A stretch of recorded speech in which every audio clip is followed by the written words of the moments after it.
My brother, Jason, the ultimate second lead character, somehow married the Sterling family's princess, Sophie Sterling. At their wedding, I fell in love at first sight with Sophie's brother, the head of the Sterling Empire, Liam Sterling. With my unparalleled simp skills, I successfully infiltrated the family and married Liam. The story should have ended there, with my brother and me living happily ever after. But the good days didn't last. Sophie's first love returned from abroad, and she started acting distracted, coming home late with red eyes. My brother's head was practically glowing green. Meanwhile, Liam's one that got away, his first love, also returned for medical treatment. Liam stared at me every day with a gaze that made my skin crawl. Having read hundreds of regretful husband-chasing cremated wife novels, I deduced he was eyeing my kidney. On a dark and stormy night, my brother and I looked at each other. Where's Sophie? Where's Liam? Sigh. We both sighed in unison. Bro, for the sake of my kidney, I have to go. Stay strong. Let's go together. As long as I run fast enough, the green hat can't catch me. Jason and I exchanged a look, seeing the same excitement in each other's eyes. When do we leave? My brother is 5 years older than me. Since we were kids, he's led me into trouble, and every time, we'd run away from home together. Our record was when he was 8 and I was 3. We survived on the streets for a week purely on his sweet-talking skills. If mom and dad hadn't caught us, we might have started a new life in another city. After getting dragged home, he got beaten so bad he couldn't leave his bed for a month. Nobody knows how to run away better than Jason. No time like the present. I heard Liam's first love is in critical condition. He hasn't been home in 2 days. Humph. I heard Sophie's ex's company has cash flow problems. She's been camped out at his office for 3 days. Let's go. We nodded at each other. Let's go. My voice was firm and high-pitched. After careful planning, I decided to fake my death. The Sterling family business is huge. They have plenty of enemies. Plus, Liam is busy taking care of his first love. By the time he realizes I'm gone, my body will be cold. As for my brother, after handling my funeral, he'll be distraught, go for a hike to clear his mind, fall off a cliff, and vanish without a trace. A perfect plan. We went to our respective homes. The night was long, perfect for thieves. First, the bank cards and IDs. Then, I started looting the valuables. Emerald necklace? Mine. Pigeon egg pink diamond? Taking it. Designer bags? Strapped on. I swept the 5-story villa clean. 5 24-inch suitcases filled to the brim. The only thing left was a mess on the floor. Walk. The door opened. Liam Sterling walked in with his long legs, but 2 steps in, he tripped over the trash I left on the floor and face planted. Ha ha ha ha ha ha. I couldn't help it. After chasing him for a year and being married for 6 months, this was the first time I'd seen the dignified Liam Sterling embarrass himself. Seeing this before I died was worth it. Liam stood up, frowning deeply at the mess, but asked patiently, Chloe, what happened here? I was too busy laughing and forgot my excuse. My brain spun fast. You don't know, my college frenemy came over. She said our decor looked like nouveau riche trash. I got mad, and everything looked ugly, so I did this. You won't be mad, right? I asked, lacking confidence. Even I thought it was a stretch. If you don't like it, change it. Huh? Although we never fought, his attitude was always polite and distant. I didn't think he'd let me be this destructive. Maybe guilt from spending days with his first love? Yes, must be. What are you thinking about so deeply? Liam pulled me into his arms. But is this the friend who used to steal your boba tea? I don't want to interfere with your friends, but maybe don't hang out with people like that. Oh,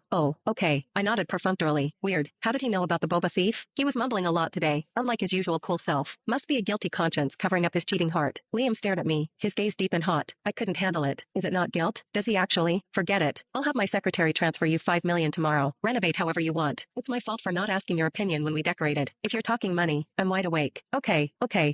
Struck dizzy by the windfall, I hugged Liam and kissed him fiercely. Normally, I'd be reserved. Liam was cold, and we barely touched. But I was leaving anyway. Why waste a hot guy? Thinking he'd belong to someone else soon made me sad. It was July. Under his slightly sweat-dampened shirt, I could feel his chest muscles. Below that, the 8-pack abs I knew were prime real estate. With a YOLO mindset, I intensified my attack, pinning Liam on the sofa I hadn't packed yet. I kissed him wildly, hands roaming without technique, all passion. I had demanded no maids in the house so we could be free. But after marriage, we barely touched. I was running away. I had to get my fill. Liam ignited under my enthusiasm, flipping us over and pinning me down. His hands roamed, hotter than ever. Just then, his phone rang. I heard the voice. Miss White's condition worsened. She's crying for you. Hearing his precious Bella White was in trouble, Liam immediately got off me, his brow furrowed tight enough to crush a fly. So worried, he hung up and kissed my forehead. I have to go out. Wait for me at home. Hormones clouding my judgment. I tried to keep him. Can you not go? It's important. I'll be back soon. Be good. What's more important than me? I was unwilling to give up, trying to compete with the white moonlight. I hugged his waist. I don't care. Don't go. Chloe, don't be childish. It would be a lie to say I wasn't sad. In my 25 years, this was the first time I loved someone so much. I fell for Liam at my brother's wedding. I blackmailed Jason for Liam's WeChat and bombarded him with greetings until he blocked me. Later, Jason and Sophie set up a dinner, and I met him again, adding him on a burner account. This time, I played it smart. I copied Jason's strategy. The way to a man's heart is through his stomach. When Sophie's first love left the country, she stopped eating and withered away. Jason, heartbroken, transferred colleges to be near her,